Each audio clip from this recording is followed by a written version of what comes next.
From the food we eat, the air we breathe, the land we dwell, to the health of our body and mind and the well-being of all things in the universe.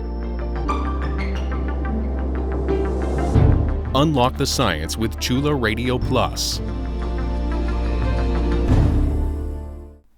Welcome to Unlock the Science.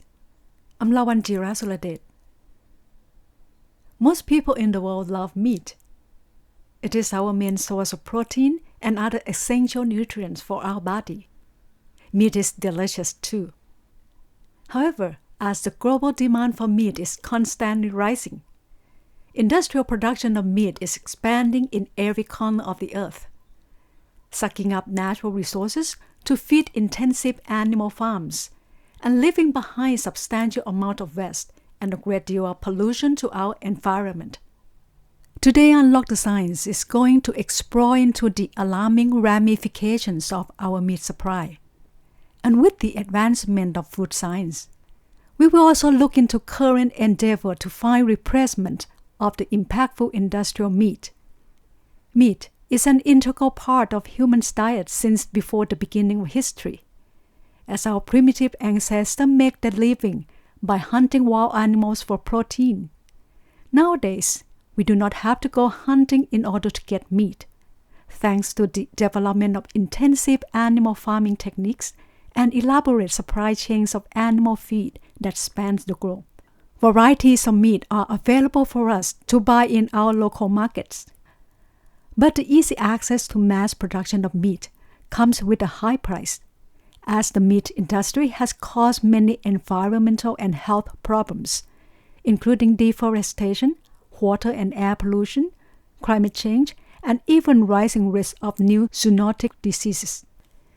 According to Greenpeace, industrial meat is the single biggest cause of deforestation globally. From Southeast Asia to South America, rainforests are being cut down to make way for monoculture plantations of animal feed crops, such as soya and maize. Data gathered by ourworldindata.org, a website of global data and research, revealed that beef industry alone was responsible for 41% of global deforestation. In order to get 100 grams of protein from beef, it will need an area of over 160 square meters, equal to the size of a considerably large room. In contrast, to get the same amount of 100 grams of protein from groundnuts, it will need only 3.5 square meters. In other words, getting protein from beef needs an area of land 46 times larger than getting the same amount from groundnuts. In Mekong region, industrial maize plantations for manufacturing chicken feed are causing harmful agrochemical contamination in the soil and water and triggering severe transboundary air pollution every year because of unsustainable farming practices. The overall carbon footprint of meat industry is also very high.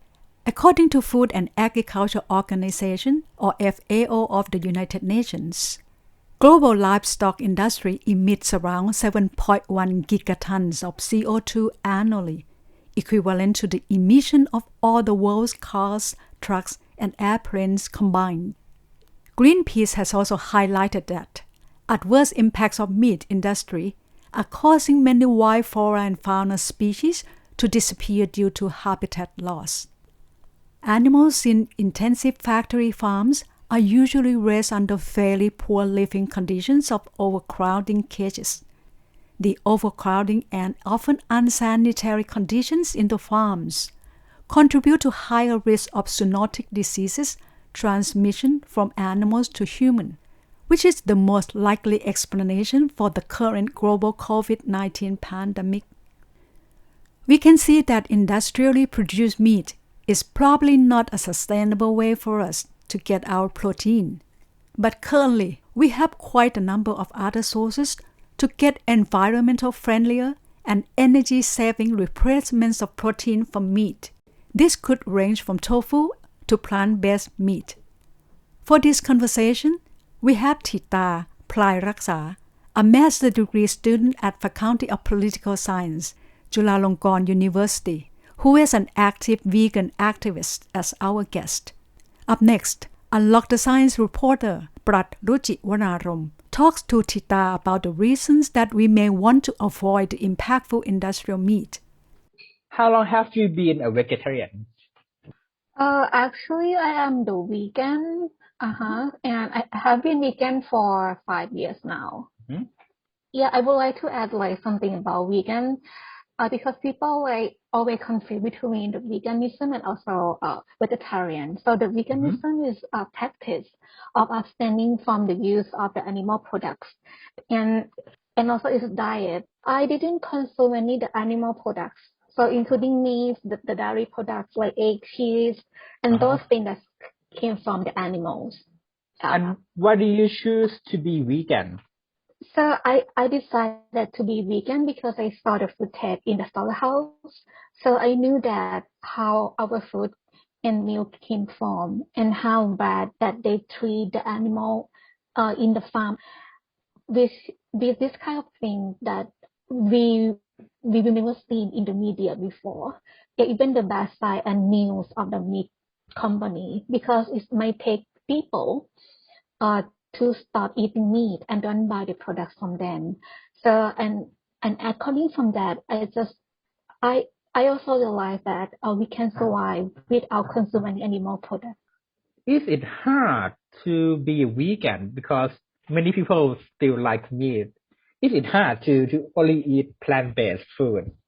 For myself, I have to say that it might be hard from the beginning, that you do think that if I become vegan, what I'm gonna eat in a day, it might be boring to eat just veggie and those pans, but it's actually that vegan food nowadays in Bangkok or in Thailand, we have more choices, and we have many vegan restaurants, and I think that it's just about our mindset that I will try the vegan step by step. You don't need to be vegan in one day. For myself, I just dish off the red meat before, and then I just start dish off seafood and then vegan. Yeah. There is a lot of information stating that meat industry is bad for Earth. Do you agree with this statement, and why? Well, I would have to say that I agree with this one, because the livestock for meat consumption, it had been the key factor of effect to the environment, such as the climate change, the water pollution, and deforestation, and the total percentage of the climate change are mainly from the livestock. And the climate change has been hot issue, in the world for over a decade, and became to the plant boundary problem. It's not only the one specific country or region anymore. It's about the world. We see the livestock is causing 18% of the global warming effects, and it's higher than any of the transport sections. And the gas emission from the livestock is contain carbon dioxide, methane, and besides that, to raise the cattle, poultry, pig, and eggs in the livestock industry is use a huge volume of the water of their productions, and it is main cause of the water footprint. The quality of water used to produce each of the goods, such as the growing the livestock farm, and moreover, the deforestation in the livestock sector is a higher percent than the deforestation in the palm oil industry. Amazon is the biggest rainforest and the most diverse ecosystem in the world, are harming endangered with the serious conditions from livestock deforestation. Why eat vegetarian or vegan is good for the planet? Well, the thing that I'm about to speak is just not my opinion, but it's from the researcher of the Oxford University.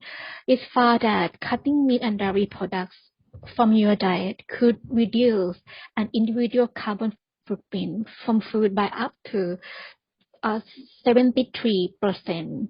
And if anyone stop eating this food, they found that the global farmland use could be reduced by 75%. And what is the benefit of eating vegetarian or eating vegan to our health? Yeah, for our health. So let's say that other people might think that we have to eat meat to get the protein, right? But the meat is not contain only protein. It also contain the antibiotics, the pesticide, cholesterol, like some kind of that. If you become vegan, you might get like less chance to get those type of things. And the protein is also found in the plants. It's not only in the meat. And the animals need to eat the food to get the protein, right? And their food is a plants. So for why we have to eat animals to get the protein? We can get the protein from plants, right? Like from like seitan, like soybean, black bean, red bean, chickpeas, tempeh, or like those kind of beans, and also like quinoa, some kind of that. I would say that we were brainwashing that we have to eat meat to get the protein. We cannot live without meat. But it is actually marketing, you know what I mean? Yeah, the marketing from the livestock company that, they want you to buy their products. But nowadays, like the vegan trend in the world and in Thailand is dressing like sharply. Many meat industry company in Thailand, they are launching the new plant-based meat already because they know that it's going to become a trend. Nowadays, like in the market, there is alternative meat. Like there is so many brands. Have you heard about Beyond Meat? Yeah. Yes. Yeah. So the Beyond Meat, it's actually start up from the state, from the USA, and they are successful, like in the global market. But nowadays, like Thai company, like Thai startup, also doing so many plant-based meat like right now, and they do the export as well. For example, like the less pan meat and meat avatar, animal meat. There is so many products that is from pans, and people just keep developing their products. We will take a short break now. You are listening to Unlock the Science on Chula Radio Plus. In December 2020, a major British media, The Guardian, reported that a new chicken product known as chicken bites has been introduced to the market in Singapore for the first time. This ready-to-cook chicken nugget looks similar to the other brands of chicken nugget available in Singapore, but chicken bites, which is produced by the United States company Eat Just, has a major distinction from other common chicken products. The meat in chicken bites nuggets does not come from any animal farm, but it is cultured in laboratory. The technique to grow meat in the lab is known as cultivated meat. According to Veganiry, a charity organization registered in England to promote veganism, cultivated meat or cultured meat is meat made from animal tissue taken from conventional meat. But rather than farming and slaughtering whole animals, it is made using a small amount of animal cells and growing them in a nutrient-rich medium inside an incubator, where they multiply rapidly. The final product is a piece of meat that has almost the same characteristic of conventional meat, but with a great plus of not having to harm any animals and causing far less impact to the environment. Only fairly small pieces of animal are collected to retrieve the cells to make them replicate in lab conditions. The cells need only animal-based or plant-based culture mediums to grow. Therefore, cultivated meats do not need large land areas or intensive resources for them to produce as conventional meats do. As the global demand for meat continues to rise, cultivated meat could become a great alternative choice to feed the world's population. This technique of producing meat also minimizes environmental footprints from our food production system. In order to learn more on this new kind of meat, Unlock the Science reporter Prat Ruchi Wanarom talks to Assistant Professor Dr. Chenphop Sawangmake, Head of Veterinary Stem Cell and Bioengineering Innovation Center, Faculty of Veterinary Science, Chulalongkorn University. Could you please explain us some more detail about how we grow meat in the lab? To let people understand this easily, I would like to explain in simple things like normally when we have the meat product, so we have to raise the animals and we have to put them in the slaughterhouse and then cut some organs like muscle or some internal organ to be our food. But in terms of culture meat, we changed the platform by we try to mimic the natures of the development of the muscles organs in a lab setup and then make it simple. We can make it in a lab. It might take a little bit longer than the natural development, but in final we're gonna get something like very similar to the natural meat. Mm-hmm. And could you please explain me more how this technology is developed in the first place? Okay, so actually the concept of culture meat or is under the concept of alternative of food. There's many of the kinds of alternative food like a plant-based food and plant-based protein. But right now, the things that becoming more interesting is the lab-grown meat or lab-grown culture. So by the technology of the biotechnology combined with the tissue engineering and bioengineering, we can create some set of the cells that can grow in the lab, and then we put some technique on materials that can eat. We call it edible materials, that then we combine them together to make the finished product to be called like a culture meat or lab-grown meat, something like this. And how much capacity our technology right now allow us to mass produce the cultivated meat? I think it can be linked with the cost of the productions. So right now it would say that we have to pay a lot to make the pioneer product. But when we be able to produce this more and more, the total cost will be much reduced. And I think within couple years, no more than 5 years or 10 years, we can get the first product in the market and the price might be very affordable. I have heard that in Singapore we already have cultivated meat product on the market. Do you think the same thing can be happen in Thailand? This is interesting. Actually, when we look at the history of the culture meat, the very first country was I think in the States and some countries in Europe, and the big teams in Israel. And recently, I think last year, we have the first product from Singapore. It means that the trends of culture meat is expanding. So for Thailand, I think for sure, within a couple of years, we're going to have some first premier products launched in the market, for sure. Do you think the cultivated meat can be competitive to the traditional meat from farm? Interesting again.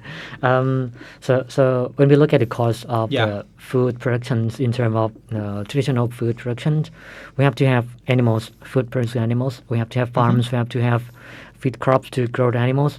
So these platform use a lot of stakeholders and resources. But when we build a culture meat, we use only some siding cells and some materials. And if we have the very efficient technology and the machine, we can grow them, many of them, with a low cost. So in long run, I think we can save a lot of the cost. And by other ways, in terms of environmental health, so we can save our environmental health. We can reduce a lot of the pollutions, many things, because we don't need to grow the animals. We don't need to make the feed crop to grow them. We can save a lot in terms of environmental health and One Health concept. That is really interesting. It means that maybe the price for the customer may be high, a little bit higher, but for the cost on the environment, it will be cheaper. Is that correct? Yeah. Let's say that in the very first launch of the market, the price may be a little bit high, but when this product get more acceptance, it's gonna be widely spread and people can have more exception. So I think the price is gonna be reduced because the market is expanding. Do the cultured meat is taste the same with the traditional meat? Yeah. It's actually our goal is to make the similar things like the natural meat. Yeah, but the technical issue is quite secret right now, so we cannot disclose right now. But anyway, finally we can have some products that very look like meat. I see. And what kind of meat that we can produce now? Actually, conceptually, every kind of meat we can make it. And do you think how the cultured meat solve the world hunger? So when we look at the problems for our world right now, we lack of food resources, and if we can, make it the meat or food, we can make it like in very low cost and with the no need to have animals, no need to have food crops. I think this will be a very interesting resources for supplying our population. It's good for the future as well, right? Right. It's the same concept of the plant-based food. It's the same things, but in cultured meat or cultured food, I think right now we plan to do the meat or some animal products, but in the future maybe we can grow something like the plants in the lab and then we mix them together to make a fusion food. As the current trend of global food market is moving toward healthier and environmentally friendlier products, cultivated meat could be one of the leading food innovations that would change our food industry in the 21st century. Cultivated meat's strong features are that it is cruelty-free product and is of the same meaty taste and texture as conventional meat. This kind of meat also causes far less negative impacts on our nature. According to data gathered by netizens in Wikipedia, at least 38 startup companies in Europe, America, Canada, Australia, Argentina, Israel, Turkey, Japan, and Singapore have already been investing in cultivated meat production, which includes all kinds of meats ranging from poultry, beef, pork to seafood.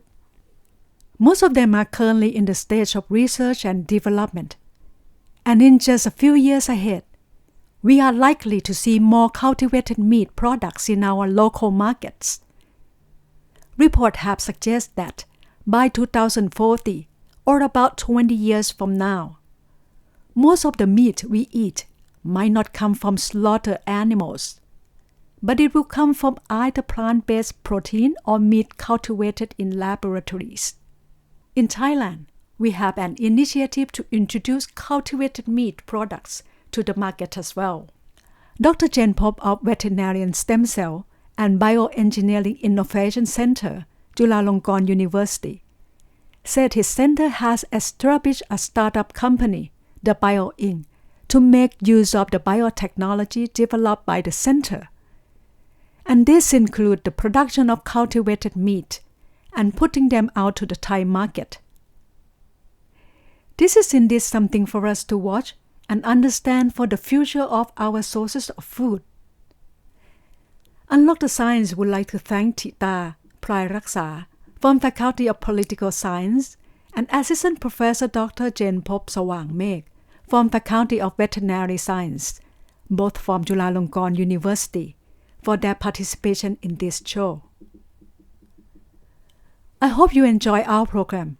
You can listen to Unlock the Science on Chula Radio Plus at FM 101.5 every Saturday from 1 p.m. to 1:30 p.m.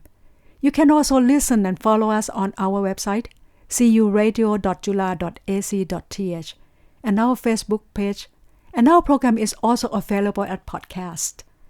See you again next Saturday. Have a nice day.